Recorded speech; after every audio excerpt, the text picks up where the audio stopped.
Date night for Harry and Meghan.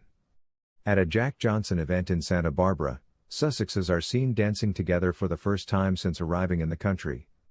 This week, Prince Harry and Meghan Markle were spotted together for the first time since arriving in the U.S. following the death of his adored grandmother, the Queen, at a Jack Johnson concert.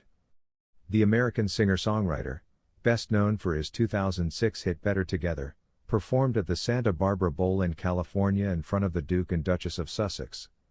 According to TMZ, the couple spoke to 10 other people while they stood in a particular area of the stadium that was closed off on Wednesday night. During the performance, Harry and Meghan were reportedly dancing and swaying to the music while the Duke wrapped his arm around the Duchess's waist. For the performance, which was a stop on Johnson's Meet the Moonlight tour in support of his 8th studio album, Meghan was said to have arrived at the venue at 8 p.m. before Harry arrived at 9 p.m. The Sussexes were also seen in Instagram images alongside other musicians, such as Johnson's opening act Ron Artist II and Hawaiian vocalist Paula Fuga. In early 2020, the Duke and Duchess decided to leave their positions as senior members of the royal family and began a new life in Santa Barbara. The Sussexes weren't spotted in public for the first time since Harry's late grandmother the Queen's funeral in London on September 19 until the couple's night out. That follows the release of fresh images of the Sussexes by Meghan's famous photographer pal Miss and Harriman on Monday, which show the pair attending the One Young World event in Manchester on September 6.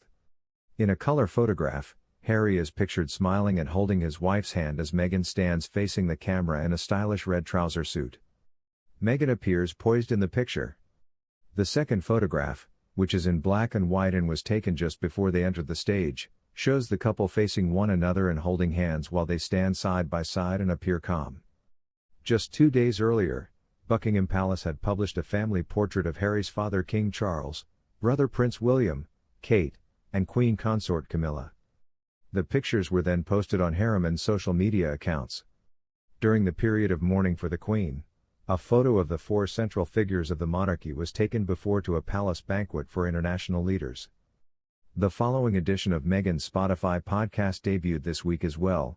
The show resumed on Tuesday after a 4-week hiatus due to the Queen's passing. She revealed how embarrassed she felt as a teen when she saw her mother and her going around a Korean spa in Los Angeles naked. She claimed that she and her mother, Doria Ragland, both loved learning about different cultures and went to the spa, where swimming costumes were not allowed, for a bowl of ramen while waiting for a body scrub. There, they sat with women as old as 90. For a girl going through puberty, she described it as a very humbling experience.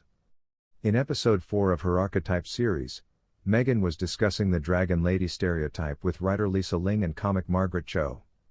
Meghan claimed that until many years later, she was unaware of the prejudices that Asian American women experience. She criticized movies like Austin Powers and Kill Bill for making representations of Asian women that were overly sexualized or violent.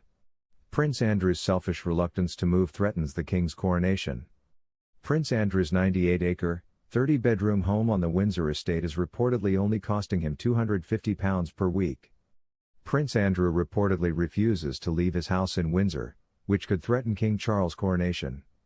According to the Mail Online, the disgraced Duke has informed his friends that when his annual stipend of £249,000 is reduced in April, he won't be able to afford the upkeep of Royal Lodge.